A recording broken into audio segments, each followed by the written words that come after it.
Hello mga beshies! Welcome na naman dito sa aking YouTube channel. At ang pag-usapan nga natin ngayon ay isang bagong loan app na naman na pwedeng ma-access or ma-check or ma-download sa Google Play Store. At ayon sa loan app na ito, pwede tayong makahiram daw hanggang 25,000 pesos at mayroong 180 days or halos nasa 6 months na loan terms. Pero i-check natin at sabi ko pa nga ng loan app na ito na na-registered nga daw po ito sa Securities and Exchange Commission. Kaya busisihin na naman natin mga beshies. Pero bago ang lahat, kung ngayon ka lang po nanood sa aking mga videos or maaring lagi ka nanonood pero hindi ka pa po nakakapag-subscribe, subscribe na po mga beshies para makasali po kayo sa ating pa-cellphone giveaways na ini-announce ko po every 25th of the month. At syempre, para malaman niyo po kung ano yung mga legit at hindi legit na pwede nating mahiraman online. At ayun, para magkaroon din kayo ng idea kung paano umutang sa bangko kasi nagbibigay din po ako ng mga tips para magkaroon ng chance na maaprubahan ng inyong loan application. Okay?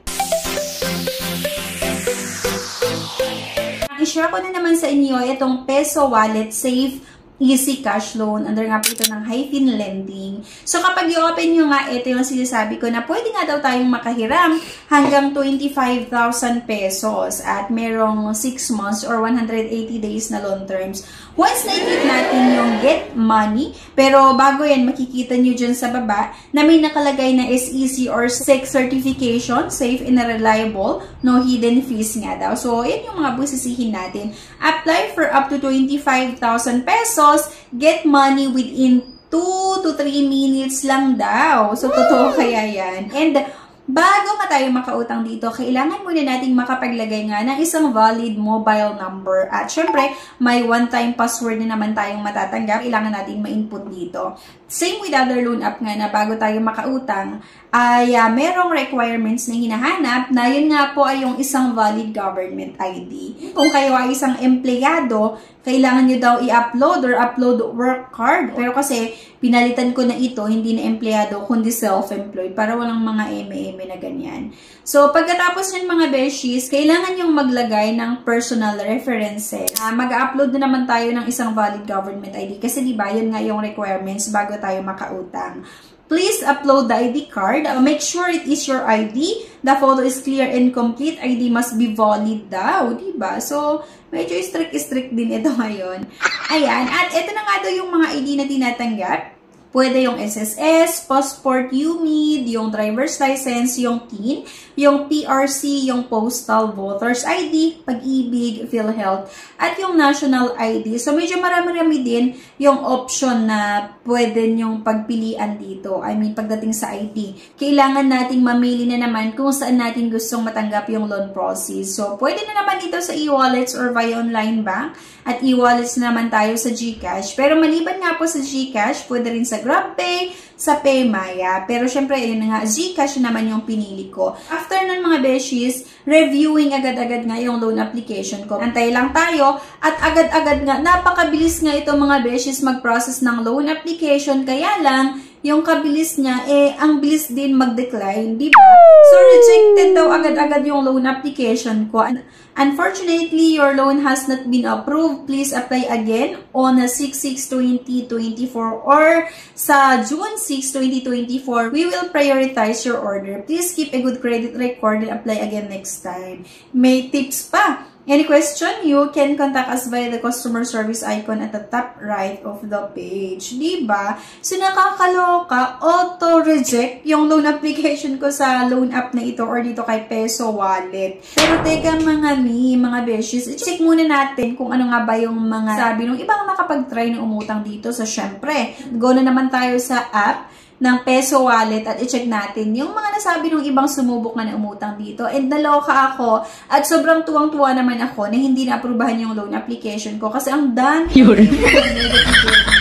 like sabi nitong isa, this is the worst app ever. Do not download this app. I applied for a loan, got approved for only 1,000. I never click for the amount to be disbursed since it's too small and I do not need it yet. I was surprised when I saw my calendar reminding me I had a loan due with Peso Wallet for 1,000.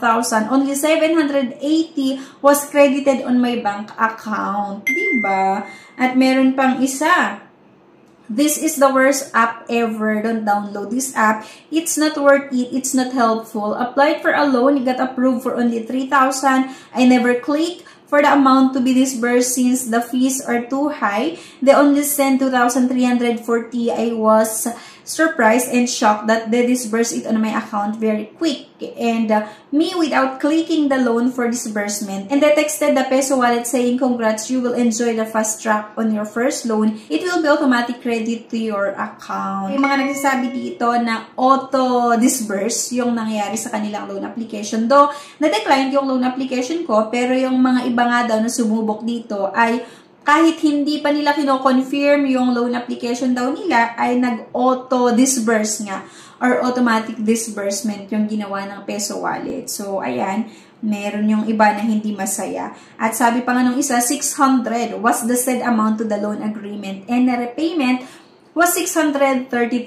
Then, I received 468. False advertising, scam to update the agreement didn't show the full amount you are going to receive. Service fee was deducted with it, not fully detailed. Ito naman yung review ng isa na kung saan 600 nga daw yung approval na loan amount. Ang kailangan niyang bayaran doon sa due date niya ay 633. Pero ang natanggap niya lang ay 468, diba? So, nasa sa inyo pa rin kung gusto niyo subukan itong ganitong loan app kahit nakita niyo itong reviews ng iba't ibang sumubok dito. And, diba, nakakaloka lang kasi yung application ko ay auto-reject, diba? Pero itong mga iba naman daw, auto-disburse kahit hindi pa nila kino-confirm. So, diba, nakakalito lang and nakakaloka. Pero, yun nga, option nyo pa rin kung gusto nyo subukan itong Peso Wallet. Pero para sa akin, isang loan app na naman na sana hindi natin utangan kasi mataas pa rin yung interest at yung mga processing fees niya. Okay? So, yan lang mga beshies. Anyway, thank you for watching. Please don't forget to click the subscribe button. Sana i-like nyo na naman yung video natin at huwag nyo kalimutan na i-share. Thank you guys at see you on my next vlog. Bye-bye!